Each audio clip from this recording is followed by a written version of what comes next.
In 1906, a man started digging a tunnel through a mountain by hand.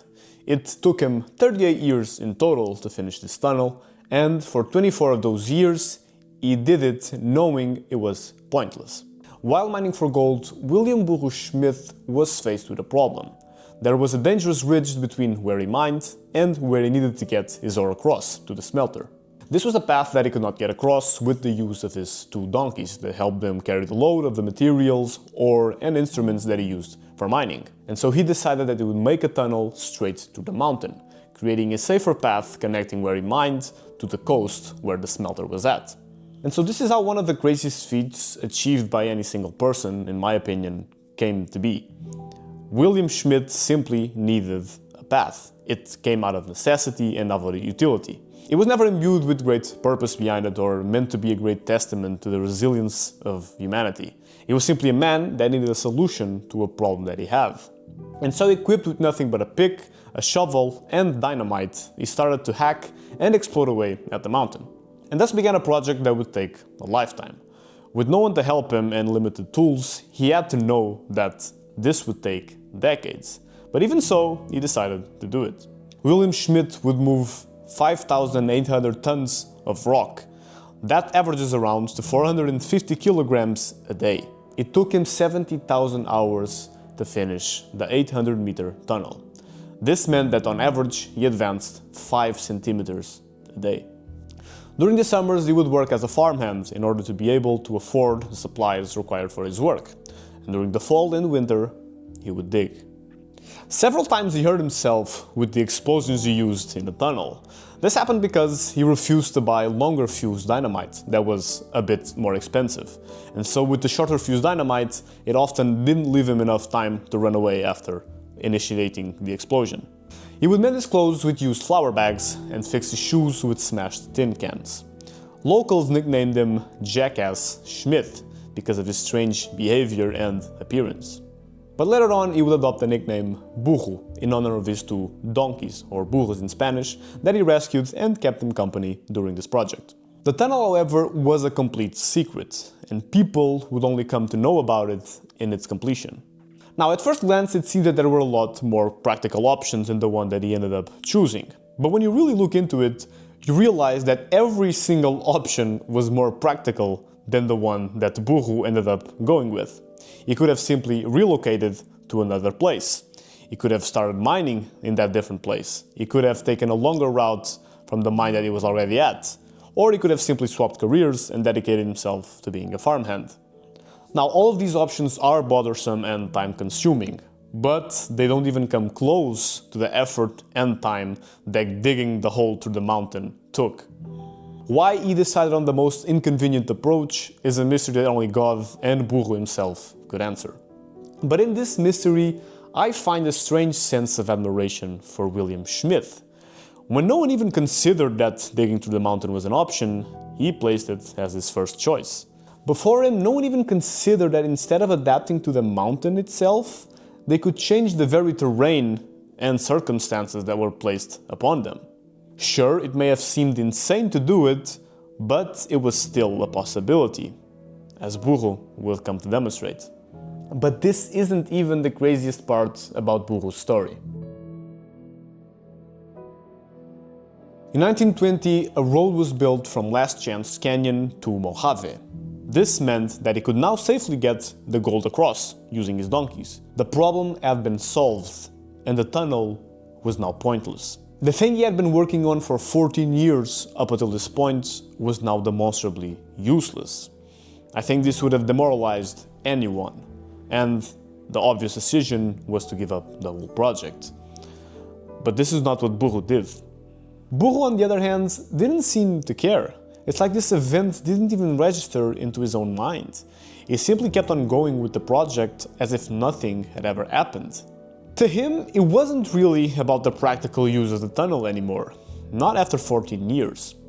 It may have started out that way, but in the way that he reacted to the news of the road, you get the sense that this stopped being about moving gold across the mountain a long time ago. Perhaps after all those years, the tunnel itself had become a bit of who William Schmidt was. Almost like a self-driven project of sorts, It didn't need a higher aim or purpose or goal behind it for him to keep doing it. It was almost like the making of the tunnel was the goal in and of itself, and there was nothing more behind it. It would take another 24 years before the completion of the tunnel, which means that for the greatest part of this project, he did it knowing that it would serve no actionable purpose, that nothing would come out of the completion of his creation. Burro is in a certain sense the closest thing we have to a real-life Sisyphus. Maybe even a step above him, being that he chose his own boulder that he would carry, and he could have stopped at any given time. It was not a God-given punishment that empowered Burro to keep going on with his tunnel. In the myth of Sisyphus, Albert Camus wrote the following: Sisyphus teaches the higher fidelity that negates the gods and raises rocks. He too concludes that all is well. This universe, henceforth, without a master, seems to him neither sterile nor futile. Each atom of that stone, each mineral flake of that night-filled mountain, in itself forms a world. The struggle itself towards the heights is enough to fill a man's heart. One must imagine Sisyphus happy. And I think one must also imagine Burro happy during those 38 years. Having a project he could come back to every single day, in which you could see the direct result of his efforts. Having a clear sense of purpose behind his daily routine, to get to the other side of the mountain. He possessed the rare ability to commit his entire life to a project that he had started. Now, you may argue that it was put to silly use, or that he could have used it for something a lot more helpful or greater. But the fact remains that he didn't get distracted by anything, and he took his creation until the very end, no matter how difficult it was. Because of this commitment, I'm willing to wager that Burro felt more alive and happier than most people ever do.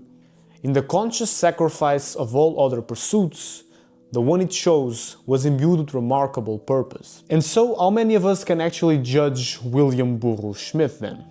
A man who took complete control over the course of his life and the work that it would be dedicated towards. And how can we claim that he dedicated his life to something pointless when most of us never manage to dedicate our lives to anything at all?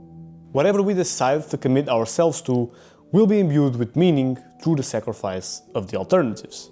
If a man could extract purpose during 38 years from carving a path through a mountain in the middle of nowhere, then I am sure that whatever pursuit we choose is good enough to provide meaning. The problem then doesn't lie in not knowing where to begin or what to commit oneself towards. That hardly matters. It is the decision itself to commit towards a mission that holds all the power, and it is this very choice that most of us refuse to make. I think this is the reason we feel a strange sense of admiration towards stories like that of Burro. In them we see someone that not only lived through our worst case scenario, but embraced it fully. The questions that haunt us the most: what if it all be for nothing? What if I give it my best shot and still accomplish nothing? We're not able to dissuade this man from his mission. And so I want to leave you with this. If Burro had decided to build a road over the course of 38 years around the mountain, instead of the tunnel that went through the mountain, this story would have been exactly the same. Nothing would have changed. And that's because it was not the option that he chose that set him apart. It was the level of commitment that he was able to dedicate towards it. In the end, Burro's tunnel accomplished absolutely nothing. He dedicated 38 years of his life to its creation and gave it everything he had. Not a single bit of ore was ever carried through the tunnel. It is still there today, in the middle of nowhere, near an abandoned town. After its completion, William Burro Schmidt vanished, without any explanation or ceremony. There is no doubt in my mind that he never regretted it.